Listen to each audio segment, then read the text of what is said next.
¿Cuántas veces has llegado a fin de mes sabiendo que hiciste un gran trabajo, te partiste la espalda, ejecutaste proyectos, gestionaste decenas de actividades culturales espectaculares que tuvieron casi que un sold out y aún así la cuenta bancaria de tu organización o de tu propio proyecto estaba ya al límite? Quizás incluso ya hasta debiendo, ¿no? En números rojos.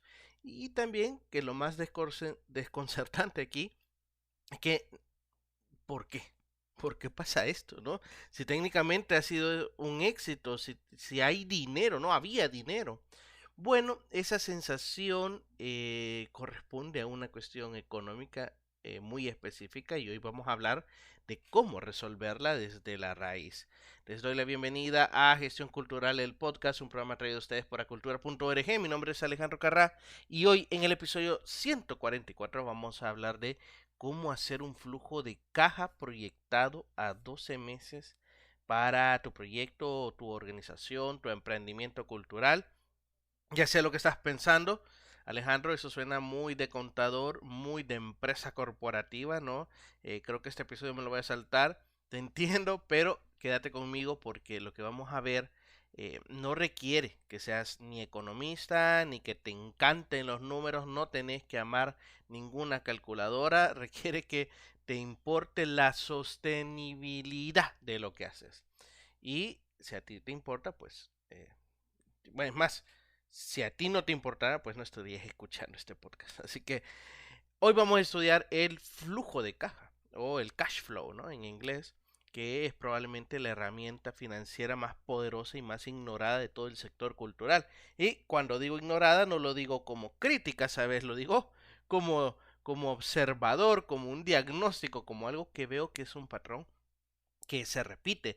Y es que también tiene todo el sentido, ¿no? Nadie nos enseñó esto en las carreras de arte, de sociales, en los programas de gestión cultural, en los talleres, ¿no? Que podamos asistir, ¿no? Esto no es parte usualmente de lo que se enseña desde las ciencias sociales, ¿no?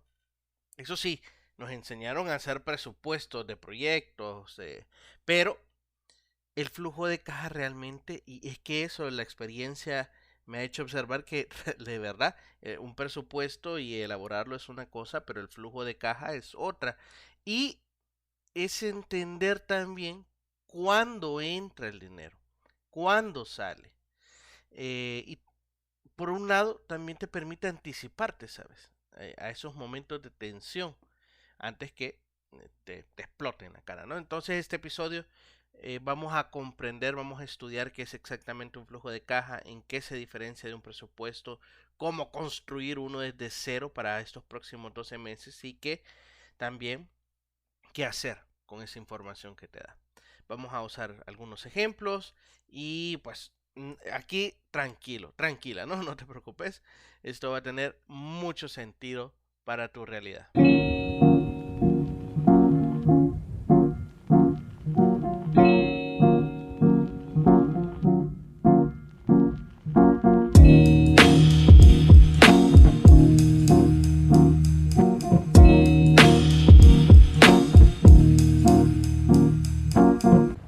Como siempre, empecemos por el principio, porque hay una confusión bastante común que vale la pena aclarar antes de empezar con el tema.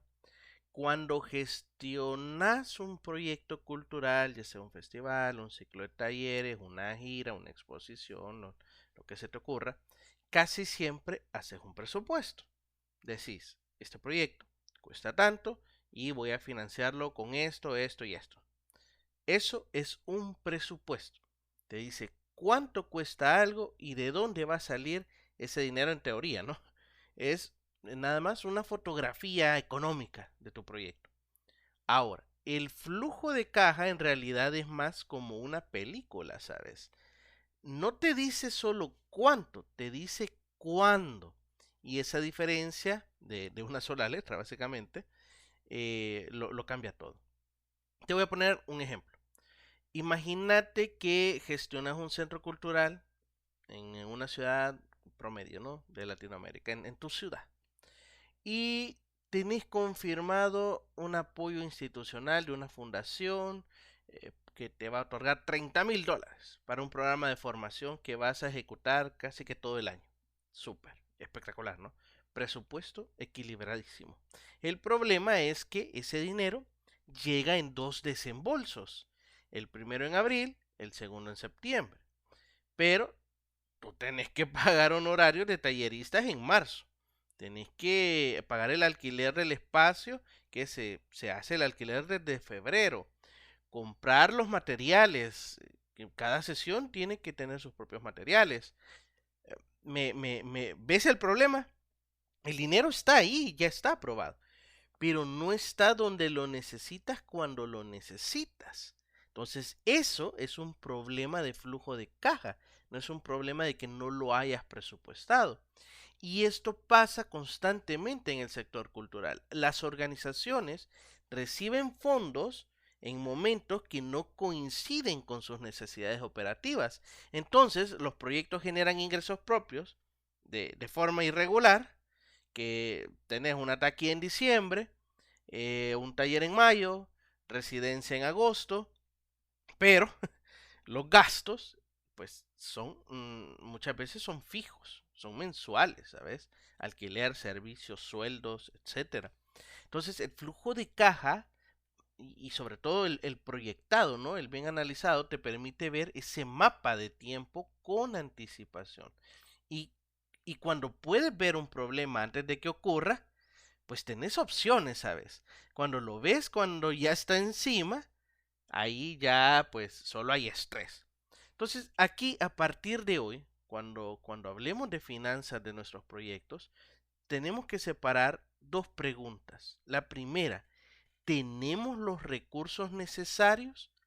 La respuesta hace referencia al presupuesto. ¿Cuál es la segunda pregunta, no? ¿Tenemos esos recursos disponibles en el momento que los necesitamos? Eso vamos a llamarlo flujo de caja. Son preguntas distintas y van a necesitar herramientas distintas. Muy bien, ahora que entendemos qué es qué, ¿no? Vamos a ver de qué está hecho. Porque un flujo de caja no es complicado en su estructura, la verdad. Es básicamente una tabla con tres tipos de información, pero requieren su análisis, ¿no? El primero son las entradas de dinero, que en finanzas se le puede llamar ingresos o cobros, ¿no? El segundo son las salidas de dinero, que son tus egresos o pagos, ¿no?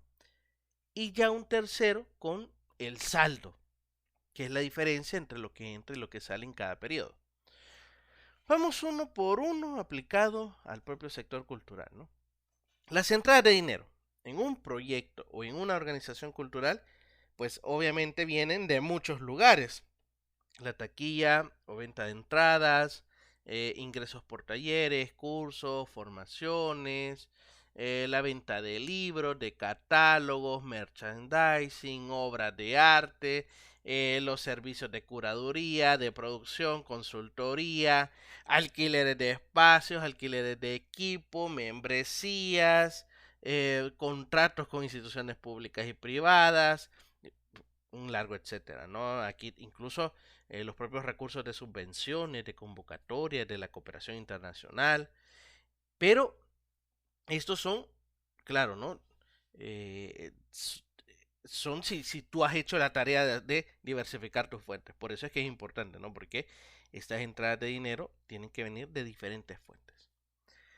Ahora, lo importante cuando proyectas entradas es ser realista sobre el momento en que ese dinero va a estar físicamente disponible en tu cuenta. No cuando lo prueben, no cuando firmen el contrato, sino cuando realmente llegue. Eso es lo que va al flujo de caja.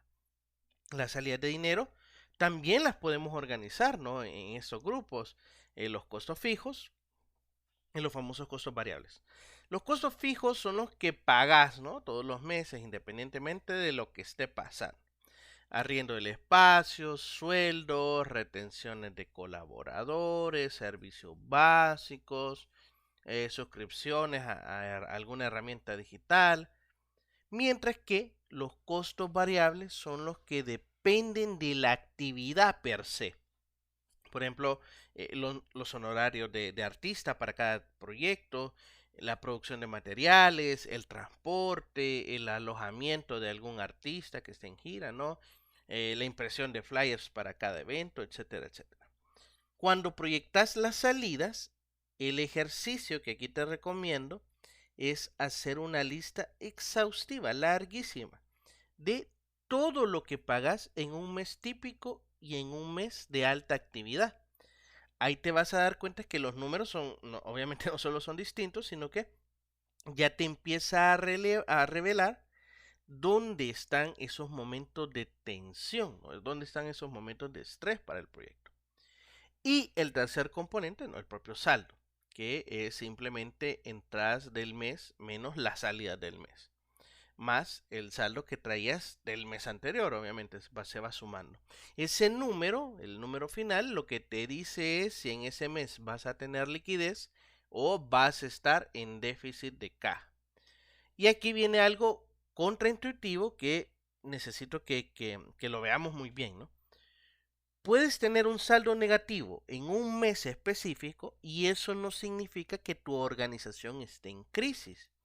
Lo que significa es que ese mes tienes más salidas que entradas.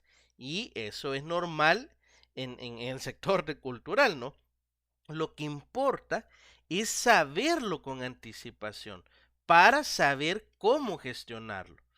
Si necesitas negociar un pago diferido, si necesitas usar una reserva, si tenés que adelantar el cobro de un servicio, etcétera, ¿no?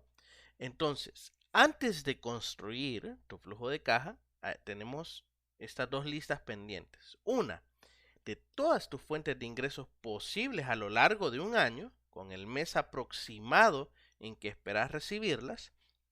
Y la otra lista de todos los gastos fijos y variables, también mes a mes, ¿no? Que vas a ir desarrollando. Esas dos listas son los ingredientes. El flujo de caja es solo la receta para poder organizarlos. Ahora sí, toma papel y lápiz que vamos con todo. Vamos a construir el flujo de caja. Y para esto no necesitas un mega software, no necesitas un programa espectacular de contabilidad, no necesitas conocimiento contable avanzado. Basta con una hoja de cálculo de Google o el famoso Excel. Es más que suficiente. Alejandro, me decís que el Excel es más que suficiente y yo le tengo pánico al Excel. Vamos tranquilos, vamos tranquilas. Que te darás cuenta que esto tampoco se necesita una ingeniería aeroespacial, ¿sabes?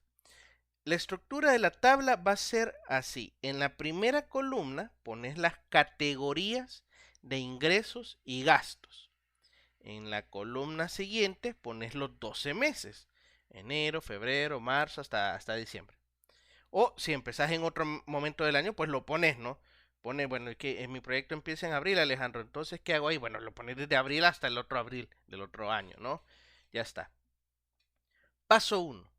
Definí tu punto de partida. En la primera fila de tu tabla vas a tener que registrar el saldo que tenés disponible hoy.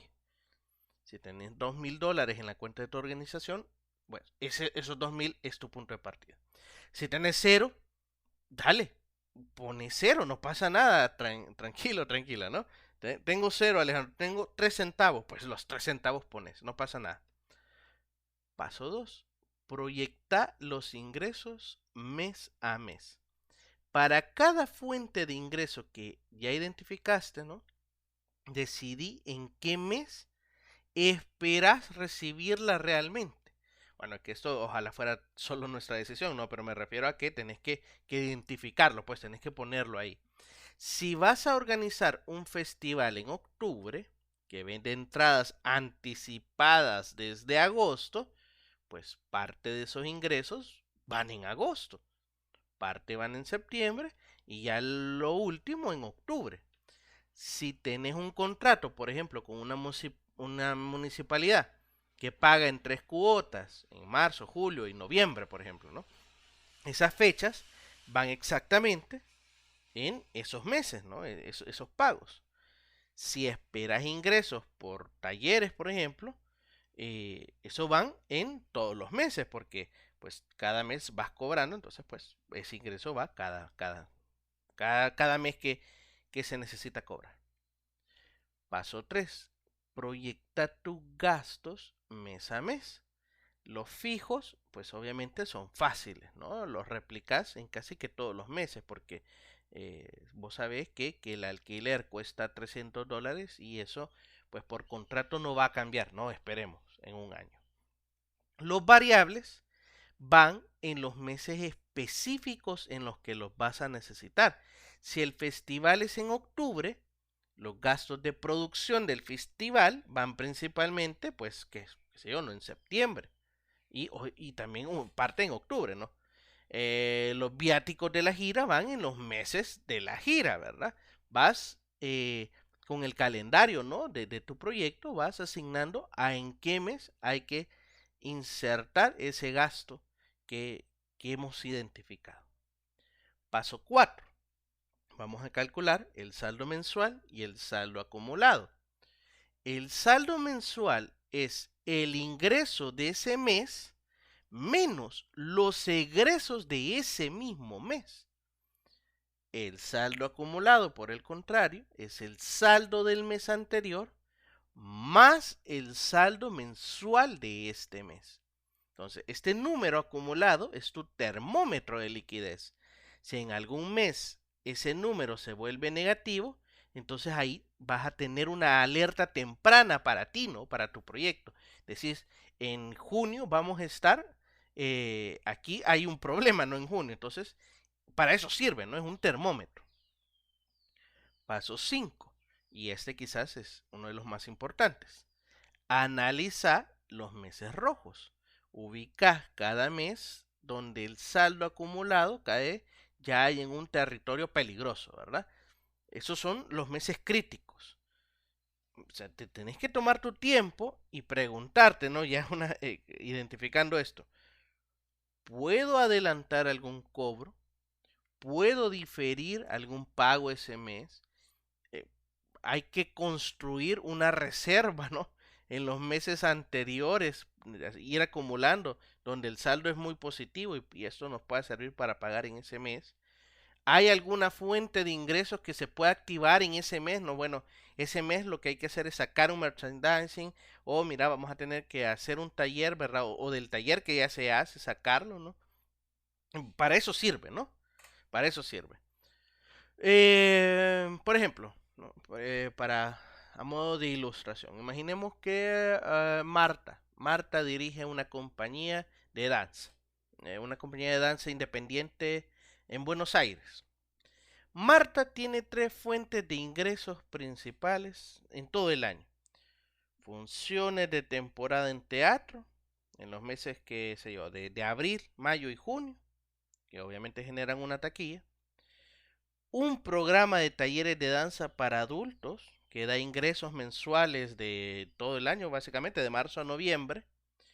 Y un contrato con el ministerio, ¿no? Con el gobierno de su provincia, la institución que lleve cultura, para una gira regional que se paga en dos cuotas, una en agosto y otra en diciembre. Cuando Marta hace su flujo de caja, descubre algo que antes no se pudiese ver claramente, ¿no? Cuando te he contado esos números, estas fechas, ¿no? Así al azar, probablemente es difícil verlo si no lo llevas a un Excel, ¿no? Enero, febrero y diciembre son meses de muy poca entrada, pero hay gastos fijos que no paran. Y los meses de julio, agosto y septiembre tienen gastos altísimos de producción de la gira. Entonces,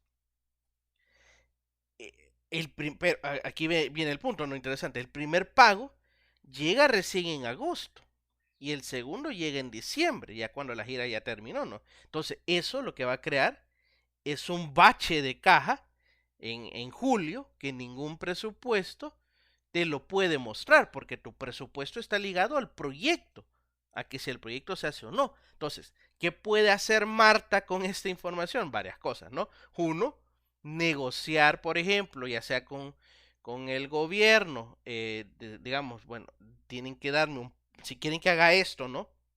Tiene que haber un pago parcial en junio en lugar de agosto, por decir algo, ¿no?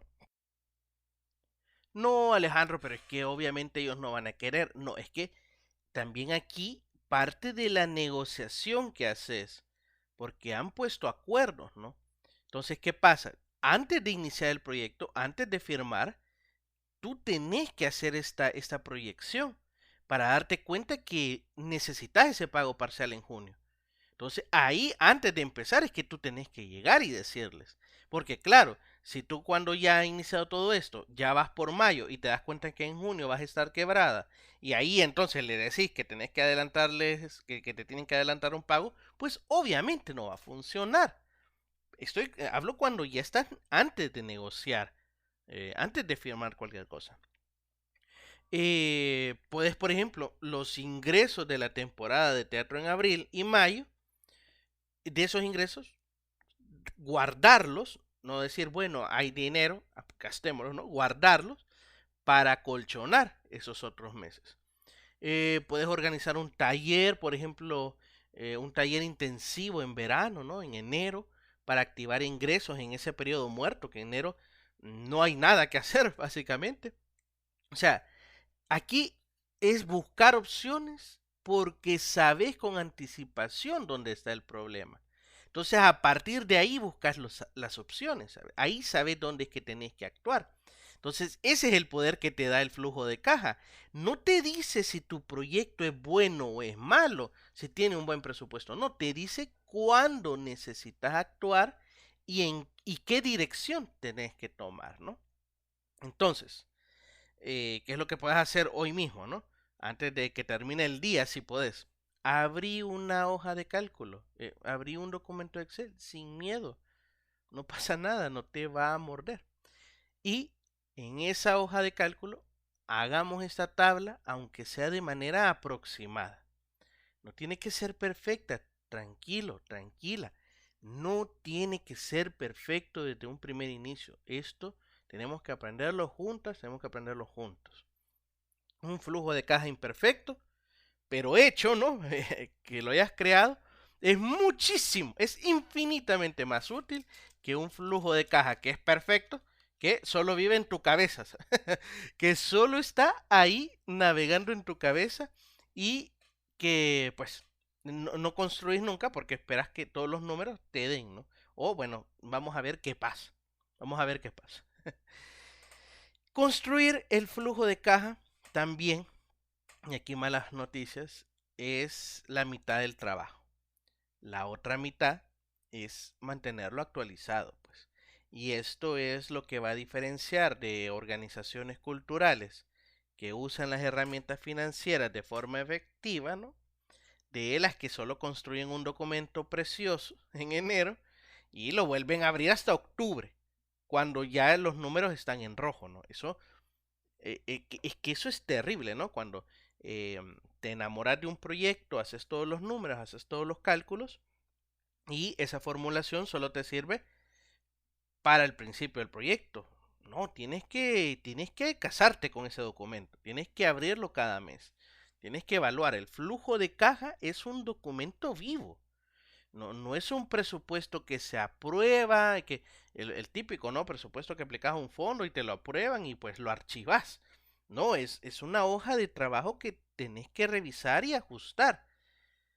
¿Con qué frecuencia?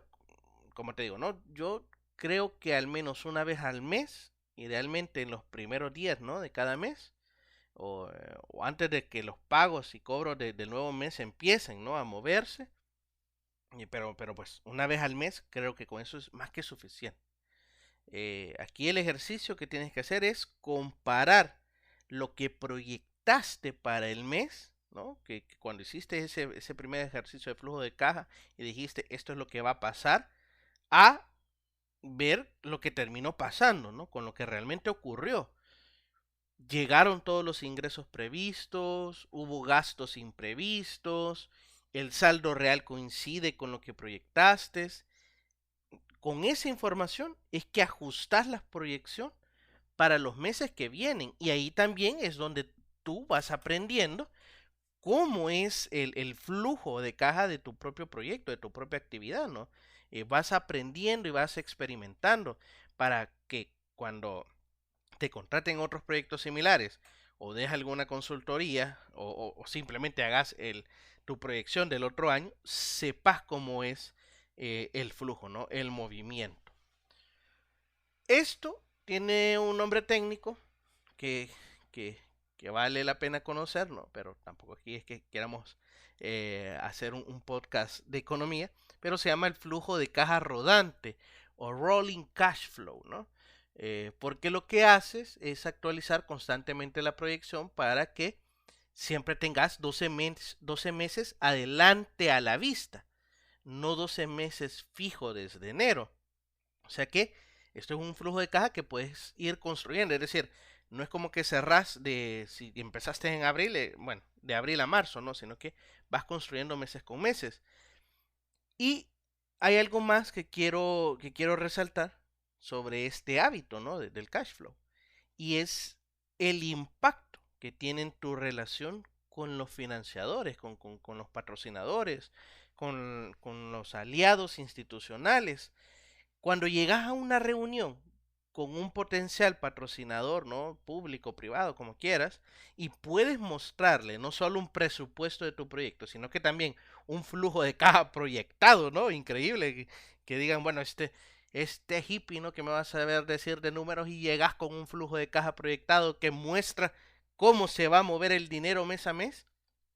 Oye, estás demostrando una madurez financiera que muy pocas organizaciones culturales tienen ese control y no has necesitado estudiar, eh, como decía Patricia Fernández, ¿no? 6 semestres de finanzas en la San Marino, ¿no? Has tenido que escuchar este podcast. No, no, claro, esto requiere del ejercicio, del hábito, de la disciplina, pero de verdad, cuando lo haces te das cuenta que esto no es tan terrible como parece ser, como parece ver desde fuera. Ahí lo que tú estás diciendo es, yo sé exactamente qué voy a hacer con el dinero que ingresa y cuándo lo voy a usar. Entonces, claro, eso es que decime tú, ¿no? Eso genera confianza y la confianza genera alianzas.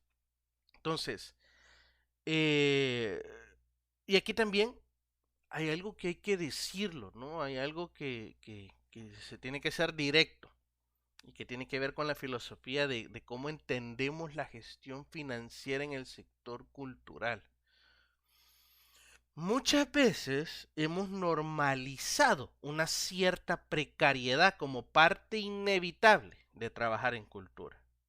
Hemos asumido que el desorden financiero, perdón, es el precio de la creatividad, es el precio que hay que pagar por la independencia. Y esto, señoras y señores, esto es falso.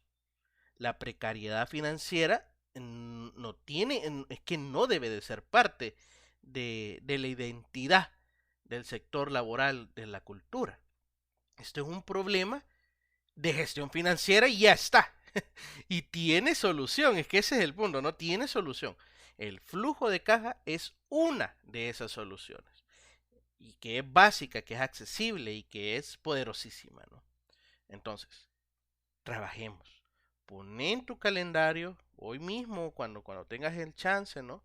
Eh, el primer día de cada mes como el día de revisar el flujo de caja. Hoy mismo tú vas a poner en tu calendario cada día, el primer día de mes, vamos a apartar 1 o 2 horas para revisar el flujo de caja. Si no es que hoy vas a empezar a hacerlo, ¿no? Ponele un nombre para que te recuerde para qué sirve, ¿no? Llámalo el documento de las decisiones inteligentes. Que se no sé, ¿verdad? Se me acaba de ocurrir algo así. No sé, pues ponele tu creatividad, pues, me refiero, para que esto también no parezca una cuestión contable. Aquí lo que importa realmente es ese hábito mensual. eh, no quieres 1 hora, 30 minutos, ¿no? 30 minutos sentado frente a tus números, que va a transformar la manera en que gestionas incluso tu propia salud, ¿sabes? El propio estrés que te manejas mes con mes. Y obviamente la salud, ¿no? La salud financiera de lo que haces, que también, bueno, también es muy importante. Muy bien. Eh, Creo que eso ha sido todo por hoy. Espero no haberles abatido. También que esto explicarlo a través de un audio es complicado, ¿no? Pero de pronto, pues, tenemos un diplomado, por cierto, en finanzas para organizaciones culturales. No sé si cuando ya estés escuchando esto habrá iniciado, pero pues también tenemos cursos en acultura.org Pleca Academia en donde tocamos estos temas, ¿no? Lo importante es que nos aventemos. Yo no soy financiero, ¿sabes? Y bueno, de hecho, el maestro que da el diplomado no soy yo, ¿no? Pero tenemos que aprender a hacerlo. Tenemos que aprenderlo. Y te repito, una vez lo haces y lo repetís, te das cuenta que no es tan complejo. Más ahora con herramientas como Excel, que incluso tiene asistencia de inteligencia artificial o la propia IA, ¿no? Te puede ayudar a hacerlo. Hoy creo que es el momento más fácil que ha tenido la humanidad de hacer este tipo de ejercicios. Así que dale, dale con todo, que no solo podés enfrentarte a esto y más, y podés demostrar que tu proyecto cultural vale la pena invertir en él, ¿no? Así que, bueno, espero que este episodio te haya dado claridad, un poquito, ¿no? De luz en medio de tanta oscuridad acá en el mundo. Y también un camino, ¿no? Un camino por donde empezar. Si hoy construís, aunque sea la primera versión, aunque sea que abras la hoja de cálculo de tu flujo de caja, ya para mí este episodio ya ha valido la pena, ¿no? Si este episodio igual te aportó algo, compartirlo con algún colega de la gestión cultural, suscríbete en Spotify, Apple Podcast, YouTube o donde nos escuches y seguinos en Instagram, LinkedIn o Facebook como AculturaORG para más contenido diario sobre gestión cultural. Esto ha sido Gestión Cultural, el podcast. Nos escuchamos mañana con más de la gestión cultural. Un abrazo.